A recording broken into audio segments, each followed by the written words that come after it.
अस्सलाम वालेकुम, good morning everyone. कैसे हैं आप सब लोग? उम्मीद करता हूँ बहुत अच्छे होंगे। रमज़ान का तीसरा अशरा जो है वो स्टार्ट हो चुका है और मुझे पूरी उम्मीद है कि अल्लाह पाक आपकी इबादतों को कबूल करे और हम सबको इस रमज़ान की बरकत से वो सारी चीज़ें स्पेशली सेहत से नवाजे। And of course wealth is also important, so health and wealth दोनों चीज़ों से आप सबको नवाजे और आप सब लोगों की फैमिलीज़ को नवाजे। आमीन। आज का जो टॉपिक है वो बहुत ही इम्पोर्टेंट है। एक क्वेश्चन मुझसे पूछा गया तो मैंने कहा मैं उसके बारे में एक छोटी सी वीडियो बनाता हूँ जिससे आप सब लोगों को भी हेल्प हो जाए। और वो था B to B versus B to C क्या है। So B to B as अगर आप गूगल के ऊपर भी इसको सर्च करेंगे तो ये है बिजनेस टू बिजनेस, और वर्सेस बी टू सी मतलब बिजनेस टू कंज्यूमर। अब ये दोनों मार्केटिंग टर्म्स के अंदर या सेल्स टर्म के अंदर ये दोनों वर्ड्स जो हैं वो बहुत वैल्यू रखते हैं। बी टू बी के ऊपर पहले बात करते हैं कि इसके फायदे क्या हैं और इसके इम्पोर्टेंट इम्पैक्ट्स क्या हो सकते हैं। सो बी टू बी यानी कि बिजनेस टू बिजनेस मीन्स कि वहाँ पे जो कम्युनिकेशन हो सकती है, वहाँ पे जो ट्रांजैक्शन हो सकती है वो बिजनेस से रिलेटेड बिजनेस पर्सन से हो सकती है या बिजनेस ऑर्गेनाइजेशन से हो सकती है। इसकी एक सिंपल एग्जांपल मैं आपको ऐसे दे सकता हूँ कि एक जो है वो पेन मैन्युफैक्चरर है, राइट। ये एक बिजनेस है, इंडस्ट्री लगाई है उन्होंने। चाहे वो छोटे पैमाने पे है चाहे वो बड़े पैमाने पे है, उन्होंने एक इंडस्ट्री लगाकर वो मैन्युफैक्चरिंग करते हैं पेन की। अब उनके पास इस पेन को, ऑफ कोर्स पेन जब प्रोड्यूस हो रहा है तो पेन जब तक सेल आउट नहीं होगा या एंड यूजर तक नहीं पहुंचेगा, उसकी रीशफलिंग नहीं होगी तो बिजनेस का साइकिल नहीं कंप्लीट होगा, बिजनेस ग्रो नहीं होगा, बिजनेस को रेवेन्यू नहीं मिलेगा।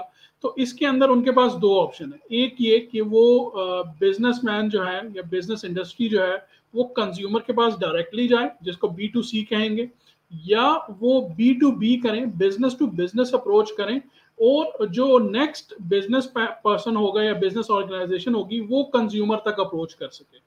तो इसको आप मिड वे कह सकते हैं कि 50-50 दोनों चीजें चल सकती हैं। बिजनेस टू बिजनेस 50% हो रहा है और बिजनेस टू कंज्यूमर जो है वो 50% हो रहा है। तो इसके अंदर दोनों का टाइम सेविंग है, कॉस्ट सेविंग है, एनर्जी सेविंग है एंड मैनी थिंग्स मोर। सो अब एग्जाम्पल जो मैन्युफैक्चर है और उसके लिए जो एक इजी एक्सेस जो होगा वो क्या होगा, वो बड़ी बड़ी बुक शॉप्स हो जाएंगी, बड़े बड़े स्कूल्स हो जाएंगे। क्यों?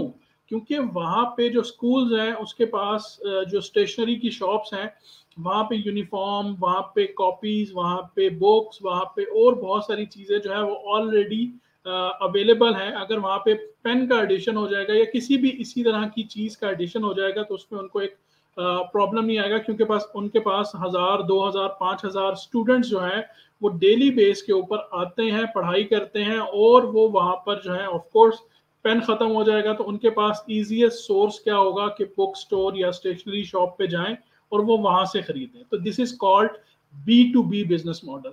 अब जो मैन्युफैक्चर है उस मैन्युफैक्चर को वो 1000 लोगों तक अप्रोच करना नहीं पड़ेगा। तो यहाँ पे बी टू बी के अंदर, बिजनेस टू बिजनेस अप्रोच के अंदर आपका जो टाइम एफिशिएंसी है वो थोड़ी फास्ट हो जाती है। This is very important. कुछ टेक्निकल वर्ड्स हैं तो इसलिए मैं आपको टेक्निकल तरीके से समझा रहा हूँ। नाउ आई होप कि इसके अंदर आपको आइडिया हो चुका हो बी टू बी क्या है।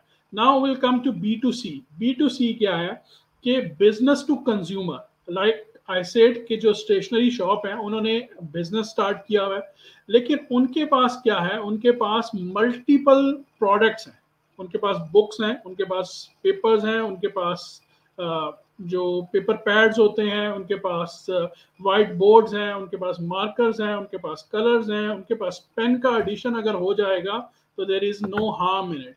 इसके अंदर इसको क्या कह सकते हैं, एक अनदर इन्वेंट्री उनके पास ऐड हो जाएगी जहां पे उनकी एक अदर सेल्स जनरेट हो सकती है।